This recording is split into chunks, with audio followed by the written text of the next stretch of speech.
नमस्कार, स्वागत है आपका। एमवी नेटवर्क देख रहे हैं आप और मैं हूं आपके साथ लता। बुलेटिन की शुरुआत करेंगे बड़ी खबर के साथ। बीजेपी के स्टार प्रचारकों की आज ताबड़तोड़ जनसभाएं होंगी। 11 अप्रैल को ऋषिकेश में पीएम मोदी की जनसभा, 12 अप्रैल को रक्षा मंत्री राजनाथ सिंह की 3 जनसभाएं गौचर, लोहाघाट और काशीपुर में रैली करेंगे। राजनाथ सिंह 13 अप्रैल को हल्द्वानी में सीएम योगी की आपको बता दें कि जनसभा की जाएगी। ये बड़ी जानकारी आपको बता दें, जिसमें उत्तराखंड में चुनाव को लेकर अब लगातार जो है केंद्र के बड़े नेता, जो कि बीजेपी के बड़े चेहरे हैं, वो दरअसल अब उत्तराखंड में बड़ी बड़ी जनसभाओं को संबोधित करने जा रहे हैं, जिसमें चाहे उत्तर प्रदेश के सीएम योगी आदित्यनाथ हो, चाहे केंद्रीय मंत्री राजनाथ सिंह हो, पीएम नरेंद्र मोदी हो, बड़े बड़े जो चेहरे हैं बीजेपी के दिग्गज नेता उत्तराखंड में पहुंच रहे हैं, जिसमें बीजेपी के पक्ष में वोट डालने की अपील की जाएगी।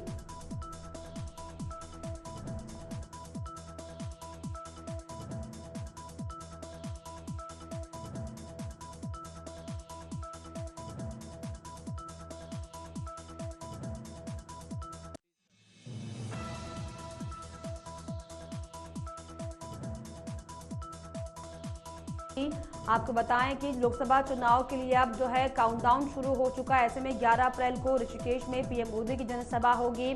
12 अप्रैल को रक्षा मंत्री राजनाथ सिंह की 3 जनसभाएं जो है वो आयोजित की गई हैं। इसके अलावा गौचर, लोहाघाट और काशीपुर में रैली करेंगे राजनाथ सिंह। 13 अप्रैल को हल्द्वानी में सीएम योगी की जनसभा होगी। तो बीजेपी के स्टार प्रचारकों की ताबड़तोड़ जनसभाएं जो हैं वो उत्तराखंड के अलग अलग जिलों में होने जा रही है, जिसमें आपको बता दें कि गौचर, लोहाघाट, काशीपुर, अलग अलग जगह पर कुमाऊं से लेकर गढ़वाल तक जो है केंद्र के बड़े नेता, बीजेपी के फायर ब्रांड नेता उत्तराखंड पहुंचेंगे, जहां पर जनसभाओं को संबोधित किया जाएगा और नेताओं के कार्यक्रम को लेकर जो है साफ तौर पर तैयारियां पुख्ता कर दी गई हैं। अब आमी आपको बताएं कि प्रथम चरण में उत्तराखंड में लोकसभा 5 सीटों पर उत्तराखंड की चुनाव होना है। और इस पर ज्यादा जानकारी के लिए हमारे उत्तराखंड ब्यूरो चीफ पवन दीक्षित हमारे साथ लाइव जुड़ गए। पवन, जिस तरीके से अब समय बहुत कम बचा है, काउंटडाउन शुरू हो चुका है और बीजेपी के बड़े बड़े चेहरे जो हैं वो उत्तराखंड के अलग अलग जिलों में जनसभाओं को करने के लिए पहुंच रहे हैं, क्या कुछ जानकारी? बिल्कुल लता, अब 1 सप्ताह का समय मात्र शेष है चुनाव प्रचार में। और ऐसे में सभी दिग्गज नेता, चाहे वो भारतीय जनता पार्टी के हों, चाहे वो कांग्रेस पार्टी के हों, उत्तराखंड की ओर रुख कर रहे हैं। लगातार जनसभाएं और रोड शो देखने को मिल रहे हैं। भारतीय जनता पार्टी की अगर बात करें तो प्रधानमंत्री नरेंद्र मोदी की 11 तारीख को कल ऋषिकेश में भव्य एक जनसभा को संबोधित करने प्रधानमंत्री पहुंच रहे हैं, जिसकी तैयारियों को लेकर भारतीय जनता पार्टी अब अंतिम रूप दे रही है। कल प्रधानमंत्री नरेंद्र मोदी की रैली में कितने लोग पहुंचेंगे, ये कल उनकी भीड़ से अंदाजा लगाया जाएगा। लेकिन भारतीय जनता पार्टी की तैयारियां है कि 1 लाख से अधिक लोगों को प्रधानमंत्री नरेंद्र मोदी की रैली में ले जाया जाए।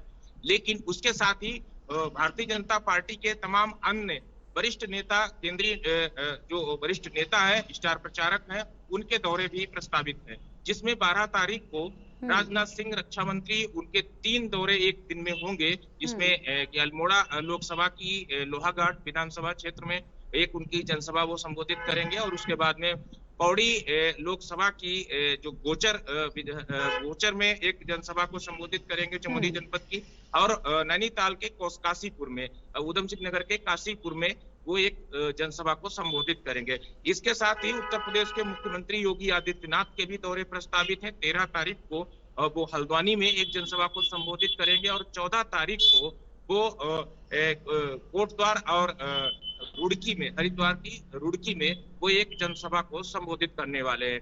इसी के साथ ही गृह मंत्री अमित शाह के भी दौरे प्रस्तावित हैं और वो भी संभवतः 16 तारीख को वो एक जनसभा को संबोधित करने कोटद्वार पहुंच सकते हैं। तो ऐसे में तमाम जो दिग्गज नेता हैं, स्मृति ईरानी भी गोपेश्वर में एक जनसभा को संबोधित करेंगी। वहीं केंद्रीय मंत्री अनुराग ठाकुर का भी दौरे प्रस्तावित है चकराता और विकास नगर में। तो ऐसे तमाम दिग्गज नेता कांग्रेस की तरफ से जहां आएंगे तो वहीं कांग्रेस बीजेपी की तरफ से आएंगे, तो वहीं कांग्रेस के वरिष्ठ नेत्री जो प्रियंका गांधी भी अब पौड़ी में 13 तारीख को एक जनसभा को संबोधित करेंगी। तो जैसे जो जैसे है समय रैलियों का नजदीक दौर पवन जारी है, बीजेपी से लेकर कांग्रेस के अब बड़े बड़े दिग्गज चेहरे जो हैं वो दरअसल उत्तराखंड में मैदान में उतर रहे हैं, चुनावी सभा को संबोधित कर रहे हैं। ऐसे में हालांकि कई जो है निजी संस्थानों के सर्वे भी सामने आए, हालांकि क्लीन स्वीप जो है बीजेपी को यहाँ पर एक बार फिर से मिलती हुई दिखाई पड़ रही। लेकिन अगर हम धरातल की बात करें पवन, तो क्या कुछ सर्वे में दिखाई पड़ रहा है, लोगों का मन किस तरफ जा रहा है, लोगों का रुख क्या कुछ बता रहा है आगामी चुनाव को लेकर? लता, ये लोकतंत्र का महान पर्व है, लोकतंत्र का सबसे बड़ा चुनाव है और इस लोकतंत्र की जो लोकतंत्र का जो हवन है, लोकतंत्र की जो पराकाष्ठा है, वो इसमें देखने को मिलेगी। और ये महान पर्व है, इसमें सभी लोगों को अपनी आहुति देनी चाहिए वोट के माध्यम से।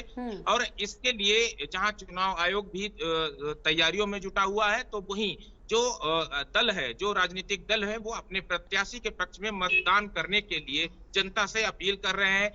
तरह तरह के प्रलोभन, तरह तरह के वायदे, तरह तरह के जीत के बाद आश्वासन दिए जा रहे हैं। किसकी बात जनता को समझ में आती है, कौन किसकी गारंटी पर जनता अपनी मोहर लगाती है, जनता किसकी गारंटी स्वीकार करती है, ये जब मतदान होगा उस दिन ये जो बक्से हैं, मतदान पेटियां हैं, उसमें ये जनता का मत उसमें कैद हो जाएगा। और जब मतगणना होगी उसके बाद में ये खुल करके सामने आएगा, दिखाई देगा कि जनता ने अपार जन समर्थन किसको दिया है और कितना किसको समर्थन दिया है, अपार दिया है और किसका कितना दिया है। बिल्कुल, कितना समर्थन दिया है पर वो तो आने वाला वक्त बताएगा। लेकिन धरातल पर किस तरीके का माहौल है और जिस तरीके से तमाम जो है राजनीति के दिग्गज पहाड़ों की सरजमी पर पहुंच रहे हैं, क्या वहां पर पहाड़ की बात हो रही है, क्या पलायन का वहां पर जिक्र हो रहा है, क्या क्या शिक्षा, स्वास्थ्य, रोजगार, इन मुद्दों पर इस बार का चुनाव होना है, या फिर हर बार की तरह नरेंद्र मोदी के चेहरे पर सिर्फ वोटिंग की जो है आशा दिखाई पड़ रही है लोगों के चेहरे पर? लता, बिल्कुल ये जो मुद्दे आपने गिनाए हैं वो हमेशा मुद्दे रहे हैं और आगे भी रहेंगे। ये क्योंकि ये जन सरोकार से जुड़े हुए मुद्दे हैं। शिक्षा, स्वास्थ्य, सड़क, बिजली, पानी, दवाई, ये सभी मुद्दे आम मुद्दे हैं। इस बार का जो चुनाव है वो एक अलग छवि पे इस बार के जो मतदाता हैं वो अपना मत करेंगे, क्योंकि इन मुद्दों से अब जनता को जिस तरह से जनता की उम्मीदें हैं वो कोई भी पार्टी उस पर खरा नहीं उतर रही है, चाहे वो भारतीय जनता पार्टी हो, चाहे वो कांग्रेस पार्टी हो। अपने हर चुनावी मुद्दे में, चुनावी वायदे में, घोषणा पत्र में, संकल्प पत्र में या कहें या फिर न्याय पत्र बोले, तो इन सभी में सभी ने ये चीजें रखी हैं कि महिलाओं का उत्थान करेंगे, किसानों का कल्याण करेंगे, बेरोजगारी दूर करेंगे, पलायन को रोकेंगे, पर्वत का विकास करेंगे, पहाड़ की जवानी, पहाड़ का पानी, ये सारे मुद्दे घिसे पिटे मुद्दे जैसे लग रहे हैं। और आम जनता भी अब समझ चुकी है चुनावी वायदे है, चुनावी जुमले हैं, ये चाहे कांग्रेस हो, चाहे भारतीय जनता पार्टी हो, चाहे अन्य दल हो, चाहे निर्दलीय हो, इन्हीं मुद्दों को लेकर के जनता के बीच में जाते हैं और जनता को प्रभावित करने की कोशिश करते हैं। लेकिन जनता अब इस छलावे में आने वाली नहीं है। जनता अपने मत का प्रयोग, अपने मताधिकार का प्रयोग अपने हित और अनहित को देख करके, समाज को देख करके, संस्कार को देख करके, देश को देख करके, राष्ट्र को देख करके, और प्रधानमंत्री नरेंद्र मोदी की जहां तक बात की, तो प्रधानमंत्री नरेंद्र मोदी के वाकई में जब से प्रधानमंत्री नरेंद्र मोदी ने कुर्सी, देश की कुर्सी संभाली है, प्रधानमंत्री की कुर्सी संभाली है, तब से अभी तक के इतिहास में सबसे ज्यादा बात उत्तराखंड के दौरे मौजूदा प्रधानमंत्री नरेंद्र मोदी ने किए हैं। ये इससे कहीं भी नकारा नहीं जा सकता। और इस सरकार में, इस 10 साल के दौरान में जो उत्तराखंड में जो केंद्र सरकार की मदद से जो विकास के कार्य हुए हैं वो भी वाकई में दिखाई दे रहे हैं। कुछ ऐसे जरूर हैं जो दिखाई दे रहे हैं, लेकिन उन पर ही मुद्दा, अगर उनको ही मुद्दा मान करके भारतीय जनता पार्टी के द्वारा जो प्रचार किया जा रहा है उसको अगर सही मानते हुए जनता अगर अपने मत का प्रयोग करेगी तो निश्चित ही यहाँ पर पांचों कमल खिलेंगे। यदि उनको जुमला मानते हुए और कांग्रेस की गारंटी पर अगर विचार करेगी और कांग्रेस के द्वारा जो अपने न्याय पत्र में जो घोषणाएं की गई हैं, अगर उन पर जनता भरोसा करेगी तो कांग्रेस के पाले में की तो कांग्रेस पार्टी विजय होगी। तो लेकिन अब ये विजय किसकी होगी, विजय किसकी नहीं होगी, ये हम आप ये तय नहीं कर सकते। ये जनता अपने मत का प्रयोग करेगी। हाँ, इतना जरूर कह सकते हैं कि इस समय भारतीय जनता पार्टी का जो प्रचार है, जो प्रचार अभियान है, उनके राष्ट्रीय नेता हैं, उनके जो दौरे हैं, उनकी जो मेहनत है, उनकी जो एक घर घर तक जो पहुंच है, उससे कह सकते हैं संगठनात्मक स्तर पर, राजनीतिक स्तर पर भारतीय जनता पार्टी की तैयारी, भारतीय जनता पार्टी चलिए, का चुनाव वाकई अभियान पवन, जिस तरीके काफी से हालांकि अव्वल नंबर भारतीय पर जनता चल रहा है। पार्टी जमीनी स्तर पर हालांकि लोगों से जुड़ रही है, मुलाकात कर रही है, डोर टू डोर कैंपेनिंग की जा रही है, लेकिन ऐसे में सवाल ये खड़ा होता है उत्तराखंड में कांग्रेस पार्टी के लिए, क्योंकि कांग्रेस पार्टी जिस तरीके से पिछले, अगर हम 2 चुनाव की बात करें तो कांग्रेस पार्टी अपना खाता तक नहीं खोल पाई। ऐसे में क्या कांग्रेस पार्टी बीजेपी के खिलाफ मुद्दों को भुनाने में क्या लग रहा है कि सक्षम हो पाएगी इस बार? क्या जनता तक अपनी बात कांग्रेस पार्टी पहुंचा पा रही है? क्योंकि पहाड़ के मुद्दे, तमाम अनगिनत ऐसे मुद्दे हैं जिन्हें अगर कांग्रेस पार्टी चाहे सरकार के खिलाफ तो बेहद ही बेहतरीन तरीके से भुना सकती, लेकिन यही बड़ा सवाल कि क्या विपक्ष में जो नेता बैठे हुए हैं वो इन मुद्दों को भुना पा रहे हैं? क्या इस चुनाव में क्या उसका कुछ असर होगा? यही बात मैंने पहले भी कही है कि मुद्दे बहुत हैं। सत्ताधारी पार्टी की घेराबंदी के लिए विपक्ष के पास हमेशा मुद्दे रहते हैं, चाहे विपक्ष में भारतीय जनता पार्टी हो, चाहे विपक्ष में कांग्रेस पार्टी हो, क्योंकि सत्ताधारी पार्टी को अपनी सरकार का रिपोर्ट कार्ड सौंपना पड़ता है, जनता को अपना जो किए हुए कार्य हैं उनको बताना पड़ता है। विपक्ष के पास ये बताने के लिए कुछ नहीं होता, आगे उम्मीदें जगाने के लिए बहुत कुछ होता है। लेकिन कांग्रेस पार्टी कहीं न कहीं अपने जो गुटबाजी है, अपने संगठन की जो सामंजस्यता है, वो कहीं न कहीं बनाती हुई नहीं दिखाई दे रही है। यही वजह है कि कांग्रेस अपने मुद्दों को जन जन तक पहुंचाने में नाकामयाब हो रही है। यदि ये हार होगी तो जाहिर सी बात इसका ठीकरा कांग्रेस संगठन पर ही होगा। कांग्रेस संगठन की जो एकजुटता दिखाई नहीं दे रही है, जो उनमें भिन्नता दिखाई दे रही है, जो हर नेता के अपने अपने बयानबाजी जो उनकी दिखाई दे रही है, वो कहीं न कहीं ये हार का कारण बनेगी कांग्रेस। यानी कि कहीं ना कहीं जो कांग्रेस की स्थिति है वो खुद ही ऐसा लगता है कि कांग्रेस ने अपने जो है हथियार चुनाव से पहले डाल दी, क्योंकि अगर हम तमाम सीटों की बात करें किस तरीके से कांग्रेस ने प्रत्याशियों को चुनावी मैदान में उतारा, ये सब देख रहे हैं। लेकिन फिलहाल बहुत शुक्रिया पवन आपका तमाम जानकारियों के लिए, तमाम बातचीत के लिए। आगे बढ़ेंगे। देश के अंदर चुनावी युद्ध शुरू हो चुका है और सभी राजनीतिक पार्टियों ने इस चुनावी युद्ध में अपने योद्धाओं को उतार दिया है। चुनावी रण में सभी राजनीतिक पार्टी के खिलाड़ियों ने जीत दर्ज करने के लिए अपनी अपनी चुनावी बिसात बिछानी शुरू कर दी है। तो एक तरफ भारतीय जनता पार्टी का नारा है कि इस बार 400 पार कर कर हम तीसरी बार जो है बीजेपी की सरकार बनाने जा रहे हैं, तो वहीं दूसरी ओर कांग्रेस लोकतंत्र को बचाने की बात कहकर इस बार परिवर्तन की बात कर रही है। देश के अंदर लोकसभा का चुनाव दिलचस्प होता जा रहा है और उसी के चलते उत्तराखंड में भी 5 लोकसभा सीटों पर चुनावी सरगर्मियों का तापमान बढ़ता जा रहा है। भारतीय जनता पार्टी के वरिष्ठ बीजेपी नेता डॉक्टर MP सिंह का यह कहना है कि देश के अंदर हमारी पुनः सरकार बनने जा रही है और उत्तराखंड की 5 लोकसभा सीट हम जीतकर भारतीय जनता पार्टी के खाते में डालने जा रहे हैं।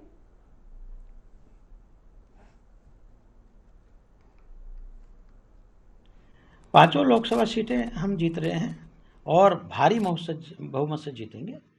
और यहाँ पर जो भारतीय जनता पार्टी का कार्यकर्ता है, भारतीय जनता पार्टी की सरकार ने जो काम किए हैं, केंद्र की सरकार ने और राज्य की सरकार ने, बहुत ही जो है जनता को प्रभावित करने वाले काम कर रही है और बहुत अच्छी अच्छी योजनाएं जनता को आज भारत सरकार जो है चला रही है। तो इसलिए मोदी जी के नेतृत्व में पुनः एक बार भारतीय जनता पार्टी की सरकार बनेगी, इसमें कोई दो राय नहीं। 400 पार का नारा दे रहे हैं, तो किस तरीके से 400 पार होने हैं इस बार? और मुस्लिम वोटों की अगर बात करी है तो किस तरीके से मुस्लिम वोटों को अपने फेवर में करने की तैयारियां?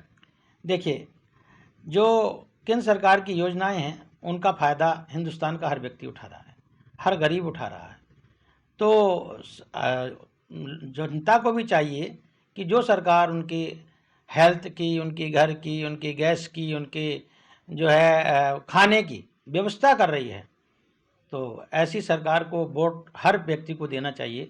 मैं तो अपील करता हूं कि अपने देश के मुस्लिम वर्ग से भी कि सबसे ज़्यादा फ़ायदा मुस्लिम वर्ग को है इस देश के, तो मुस्लिम वर्ग को भी आगे आके जो है आगे आना चाहिए और ज़्यादा से ज़्यादा वोटिंग जो है भारतीय जनता पार्टी को करना चाहिए। आज देश जो है पूरी दुनिया के अंदर हमारे मोदी जी का परचम लहरा हुआ है। दुनिया की 5वीं हम सबसे बड़ी अर्थव्यवस्था बन गए हैं और 30 हरिद्वार से बीजेपी प्रत्याशी त्रिवेंद्र सिंह रावत ने प्रेस कॉन्फ्रेंस की। इस दौरान सांसद, विधायक सहित प्रवक्ता भी इसमें मौजूद रहे। प्रेस कॉन्फ्रेंस में त्रिवेंद्र सिंह रावत ने कहा कि प्रधानमंत्री मोदी ने कहा है कि इस बार मतदाता विकसित भारत के लिए मतदान करेंगे। मोदी जी ने 10 सालों में देश के हर मोर्चे पर आगे बढ़ाने का काम किया है। आज देश की आर्थिकी 5वें पायदान पर पहुंची है। 2047 तक आर्थिक दृष्टि से विज्ञान के क्षेत्र में, तकनीकी के क्षेत्र में भारत आगे बढ़ेगा।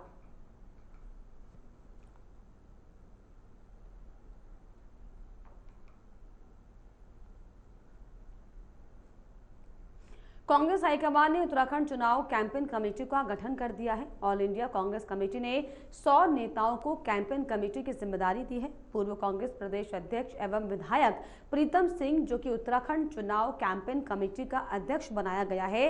हाईकमान ने चुनाव प्रचार समाप्त होने से 9 दिन पहले आखिरकार कांग्रेस चुनाव अभियान समिति का गठन किया।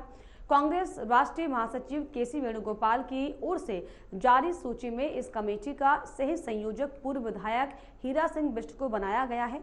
कमेटी में प्रदेश अध्यक्ष करण माहरा, नेता प्रतिपक्ष यशपाल आर्य एवं पूर्व मुख्यमंत्री हरीश रावत के साथ ही सभी लोकसभा प्रत्याशियों, सभी विधायकों, पूर्व विधायकों, 2022 के विधायक प्रत्याशियों और अनुषांगिक संगठनों के अध्यक्षों को भी जगह दी गई है। वहीं कांग्रेस प्रदेश उपाध्यक्ष सूर्यकांत धस्माना ने हाईकमान के फैसले की सराहना करते हुए राज्य की 5 लोकसभा सीटें जीतने का दावा किया है।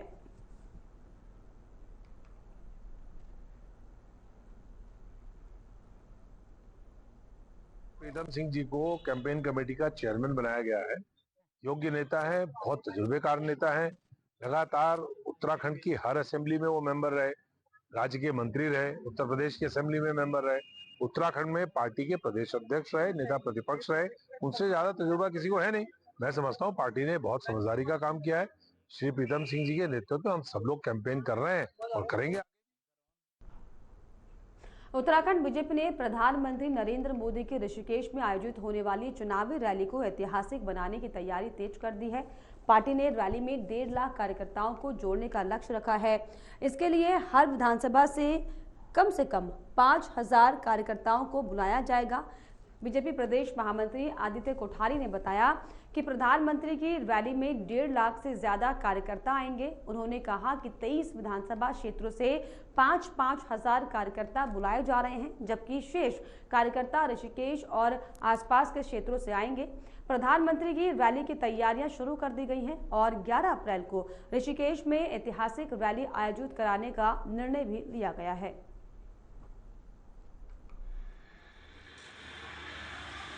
देखिए, कार्यकर्ता स्वतः स्फूर्त मोदी जी की रैली में आना चाहते हैं। कार्यकर्ताओं के साथ साथ में जनता भी जो है बड़ी मात्रा में जो हमको अभी तक संदेश मिल रहे हैं, वो अधिक से अधिक संख्या में मोदी जी की जनसभा में आना चाहते हैं। तो हम लोग केवल लोगों तक सूचना पहुंचा रहे हैं, संदेश पहुंचा रहे हैं कि मोदी जी आ रहे हैं, आप आइए। तो अभी तक हमको समाचार ये मिल रहा है कि लगभग 1 लाख से अधिक लोग उस सभा में जुटेंगे और 23 विधानसभाएं हमारी ऋषिकेश के सराउंडिंग एरिया की जो विधानसभाएं हैं, इससे ही हमने लोगों को आने की राय दी है। जो ज़्यादा दूरस्थ क्षेत्र के लोग हैं, हमने उनको कहा है कि इतनी दूर आप ना आए तो ठीक है, लेकिन निकटवर्ती क्षेत्र जैसे हरिद्वार की 14 विधानसभाओं से लोग आ रहे हैं, टिहरी लोकसभा की 6 विधानसभाओं से लोग आ रहे हैं, गढ़वाल लोकसभा से 3 विधानसभाओं से लोग आ रहे हैं, जो नज़दीक नज़दीक पड़ते हैं। तो यही संख्या इतनी ज़्यादा हो जाएगी कि मुझे लगता है कि मैदान पूरा खचाखच। अक्षय तृतीया के पावन अवसर पर 10 मई को गंगोत्री और यमुनोत्री धाम कपाट अभिजीत मुहूर्त में खोलेंगे। विश्व प्रसिद्ध केदारनाथ धाम के कपाट भी 10 मई को खुलने जा रहे हैं। वहीं बद्रीनाथ धाम के कपाट 12 मई को श्रद्धालुओं के लिए खोले जाएंगे। आज श्री 5 गंगोत्री मंदिर समिति ने शीतकालीन प्रवास स्थल मुखबा में गंगोत्री धाम के कपाट खोलने का मुहूर्त तय किया है। बद्रीनाथ केदारनाथ मंदिर समिति ने बताया कि अक्षय तृतीया के पावन अवसर पर अपराह्न 12 बजे अभिजीत मुहूर्त में श्री गंगोत्री धाम के कपाट खोले जाएंगे। वहीं यमुनोत्री धाम के कपाट खोलने का भी समय अभी तय किया जाना है। गंगोत्री धाम के कपाट खोलने के बाद ये पहला अवसर होगा जब मां गंगा जागला से गंगोत्री तक रथ पर सवार होकर निकलेंगी।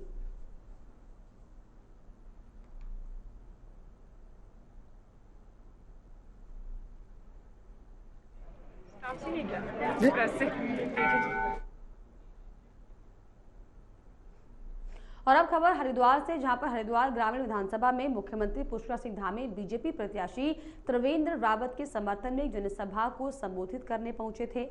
कार्यक्रम की समाप्ति के बाद कुछ महिलाओं ने हंगामा खड़ा कर दिया।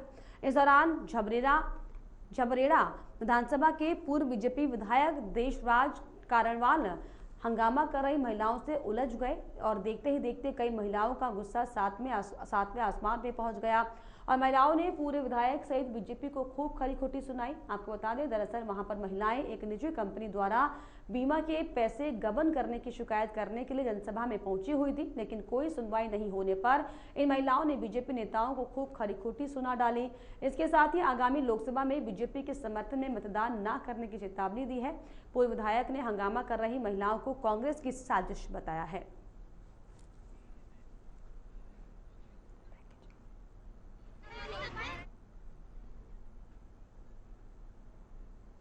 उत्तराखंड की चारधाम यात्रा इस साल 10 मई से शुरू होने जा रही है। धामी सरकार की ओर से तैयारियों का जो जायजा है वो तेज कर दिया गया है। वहीं बद्री केदार मंदिर समिति भी यात्रा की तैयारी में जुटी हुई है और केदारनाथ पैदल मार्ग में जमी बर्फ हटाने का काम भी तेजी से किया जा रहा है, जिससे चारधाम यात्रा पर आने वाले श्रद्धालुओं की यात्रा को सुखद बनाया जा सके।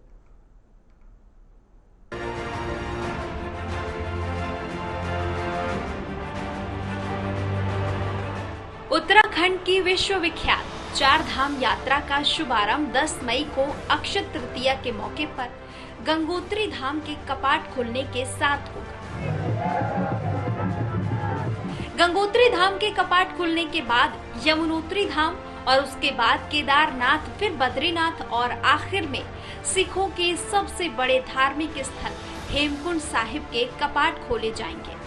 प्रदेश के मुख्यमंत्री पुष्कर सिंह धामी यात्रा से संबंधित सभी विभागों की समीक्षा बैठक कर चुके हैं और चारधाम यात्रा की तैयारियों का जायजा भी ले चुके हैं। चारधाम यात्रा की तैयारियों को लेकर मुख्यमंत्री पुष्कर सिंह धामी ने कहा कि यात्रा को वो खुद मॉनिटर कर रहे हैं। विभागों के साथ लगातार समीक्षा की जा रही है, जिससे यात्रा में आने वाले श्रद्धालुओं के लिए बेहतर इंतजाम किए जा सके।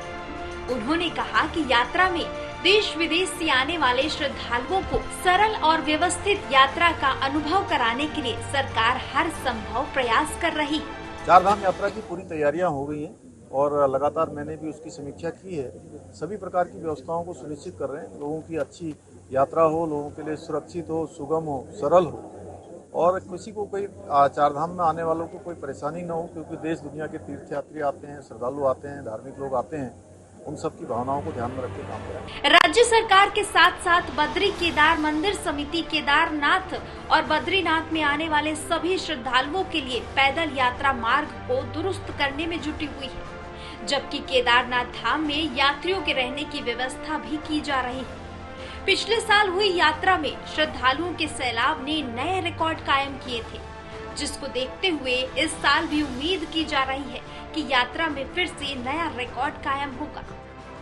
2023 में हुई यात्रा में 56 लाख से ज्यादा श्रद्धालुओं ने दर्शन किए थे, जिसमें सबसे ज्यादा केदारनाथ धाम में 19,61,277, बद्रीनाथ धाम में 18,25,132, गंगोत्री में 9,05,174, यमुनोत्री में 7,35,244 और हेमकुंड साहिब में 1,77,463 श्रद्धालुओं ने मत्था टेका था। बद्रीनाथ केदारनाथ मंदिर समिति के अध्यक्ष अजयेंद्र अजय ने कहा कि पिछले 2 सालों में चारधाम यात्रा में बड़ी संख्या में श्रद्धालु उत्तराखंड पहुंच रहे हैं। साल 2022 में 46 लाख से ज्यादा श्रद्धालुओं ने चारधाम के दर्शन किए थे, जबकि 2023 में ये आंकड़ा 56 लाख पहुंच गया था। उन्होंने कहा कि उन्हें उम्मीद है कि इस साल भी यात्रा में नए रिकॉर्ड कायम होंगे। इसके लिए प्रदेश सरकार और बद्रीनाथ केदार मंदिर समिति व्यवस्थाओं को समय पर दुरुस्त करने में जुटी हुई है। उन्होंने ये भी कहा कि लोकसभा चुनाव के चलते सरकार और बद्री केदार मंदिर समिति समय से पहले ही सभी व्यवस्थाओं को अंतिम रूप दे रही है। देखिए, आप जानते हैं कि विगत 2 वर्षों में जो चारधाम यात्रा है वो उसने एक नया कीर्तिमान स्थापित किया है और लगातार श्रद्धालुओं की संख्या, तीर्थयात्रियों की संख्या नए कीर्तिमान स्थापित कर रही है। तो स्वाभाविक रूप से इस वर्ष भी हमें अनुमान है और सूचनाएं भी प्राप्त हो रही है कि बड़ी भारी संख्या में श्रद्धालु तीर्थयात्री हमारे धामों में आएंगे। तो उस अनुरूप हम अपनी तैयारियों को अंतिम रूप दे रहे हैं। प्रदेश सरकार के स्तर से भी, माननीय मुख्यमंत्री जी के स्तर से भी आपके संज्ञान में होगा कि विगत दिवस उन्होंने सचिवालय में जो यात्रा व्यवस्था से जुड़े विभिन्न विभाग हैं, एजेंसियां, उनके जो वरिष्ठ अधिकारी हैं, उनके साथ में व्यापक रूप से समीक्षा करी और यात्रा की तैयारियों को लेकर के विभागों की कार्य योजना पर उन्होंने जानकारी वो करी और जो भी उनको आवश्यक लगा उसमें उन्होंने आवश्यक सुधार की जो गुंजाइश जहाँ पर लगी उस संदर्भ में भी निर्देशित किया है। और माननीय मुख्यमंत्री जी का निर्देश है कि जो भी श्रद्धालु तीर्थयात्री हमारे धामों में आते हैं वो हमारे प्रदेश के अतिथि हैं और उनके प्रति हमारी अतिथि देवो भव की भावना होनी चाहिए। बद्रीनाथ केदारनाथ मंदिर समिति के स्तर से भी जो भी आवश्यक सुविधाएं हैं यात्रा व्यवस्थाओं को लेकर के वो अपनी तैयारियों को, अपनी कार्य योजना को अंतिम रूप दिया जा रहा है। आप जानते हैं कि इस बीच लोकसभा चुनाव भी हो रहे हैं, लेकिन उसके बावजूद जो भी आवश्यक जो भी हमको तैयारियां करनी है और जो हमने कार्य योजना अपनी बनाई है हम उसको अंतिम रूप दे रहे हैं। वहीं साल 2013 की आपदा के बाद केदारनाथ धाम में केंद्र सरकार के सहयोग से पुनर्निर्माण कार्य किया जा रहा है, जो विपरीत मौसम में भी जारी रहता है, जिसे जल्द पूरा कर लिया जाएगा। बीकेटीसी अध्यक्ष अजयेंद्र अजय ने कहा कि केदारनाथ में मौसम काफी खराब रहता है, कभी बारिश तो कभी बर्फबारी के चलते पुनर्निर्माण कार्यों में रुकावट होती है। बावजूद इसके काम कर रही एजेंसियां अपने कार्यों को समय से पूरा करने में जुटी हुई है। देखिए, पुनर्निर्माण कार्यों को लेकर के बद्रीनाथ और केदारनाथ धाम में आप जानते हैं कि माननीय प्रधानमंत्री जी के विजन के अनुरूप वहां पर व्यापक स्तर पर पुनर्निर्माण के कार्य चल रहे हैं और इस बीच क्योंकि मौसम कई बार प्रतिकूल हो जा रहा है तो उसके कारण से वहाँ पर जो निर्माण कार्य हैं वो बाधित भी हैं, लेकिन अभी प्रयास है कि जैसे ही मौसम कुछ साथ देगा तो उसके हिसाब से फिर व्यापक स्तर पर जो पुनर्निर्माण के कार्य हैं वो प्रारंभ कर दिए जाएंगे और विपरीत मौसम के बावजूद वहाँ पर कई चुनौतियाँ रहती हैं, लेकिन उसके बावजूद जो हमारी एजेंसियाँ हैं वो बहुत अच्छे तरीके से पुनर्निर्माण के कार्यों को वहाँ पर अंजाम दे रही है। 2024 चारधाम यात्रा को लेकर उम्मीद जताई जा रही है कि इस साल भी भारी संख्या में श्रद्धालु उत्तराखंड आएंगे, जिसको लेकर राज्य सरकार की ओर से तैयारियां तेज की जा चुकी हैं और उम्मीद जताई जा रही है कि इस साल की चारधाम यात्रा सभी श्रद्धालुओं के लिए सुखद होगी। Bureau report, MB network.